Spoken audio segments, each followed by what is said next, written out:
नमस्कार दोस्तों, आज हमारे साथ मौजूद हैं सुश्री रुचिता चौधरी जी, डीसीपी महिला अपराध एवं सुरक्षा से। तो मैम, हम आपसे ये जानना चाहेंगे, सर्वप्रथम तो हम आपसे ये जानना चाहेंगे कि आपने यहाँ पे जो तैनाती ली, जो यहाँ पे आप यहाँ पे आई हैं, वो आपको यहाँ पे तैनाती हुए मुझे लगता है शायद 1 महीना हुआ है। और महिलाओं के प्रति जो ये इतने अपराध बढ़ते जा रहे हैं, आप डेली देख रहे होंगे यहाँ पे महिलाओं से जो भी शहर के, हम गांव की बात नहीं करेंगे अभी, हम सिर्फ शहर की बात करेंगे कि जो डेली इतने अपराध हो रहे हैं, उसको लेके आप क्या कहना चाहेंगे? जिस तरह जैसे जैसे समय के साथ जनसंख्या बढ़ती है, सभी अपराधों में वृद्धि है। हम ये नहीं कह सकते कि सिर्फ महिला अपराधों में ही वृद्धि हो रही है।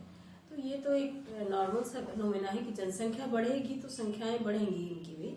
और दूसरी तरफ आप अगर इसका पहलू देखें तो ये भी है कि पहले लोग महिला अपराध को एक सामाजिक ऐसा अपराध मानते थे जिसको छुपाने की कोशिश की जाती थी। इस कारण शायद पंजीकृत नहीं होते थे या लोग आगे नहीं आते थे। किंतु अब ऐसा समय आया है कि महिलाएं अपने साथ होने वाले अत्याचार और अपराध को खुलकर कह रही हैं, एफआईआर करा रही हैं। हो सकता है इस कारण से भी वृद्धि परिलक्षित हो रही हो। अच्छा मैम, हम एक और आपसे सवाल ये करना चाहेंगे, जैसे महिला सशक्तिकरण, जो कि आज के डेट में हर कोई इस शब्द से, इस वाक्य से वाकिफ होगा, आप महिला सशक्तिकरण को लेकर क्या कहना चाहेंगी और किस नजरिए से देखती हैं आप महिला सशक्तिकरण को? किसी भी व्यक्ति के जीवन में आर्थिक शक्ति होना, आर्थिक पावर, आर्थिक आज़ादी होना बहुत महत्वपूर्ण है। यदि पेट भूखा होगा तो उससे किसी तरह की नैतिकता की आप उम्मीद नहीं कर सकते हैं। इसी प्रकार महिलाओं के सशक्तिकरण की जो आप बात करते हैं, सबसे पहले उनको सुरक्षा और स्वावलंबन देना होगा, तभी उनका आत्मस्वाभिमान जागेगा और सुरक्षित रहेगा। इसीलिए जो मिशन शक्ति सरकार ने एक प्रोग्राम चलाया है, इसमें सरकार के 23 विभाग मिलकर कार्य कर रहे हैं, जिसमें उनके सभी एस्पेक्ट में ध्यान दिया जा रहा है। और जब स्वावलंबन आएगा तो महिलाएं ज़्यादा सुरक्षित होंगी।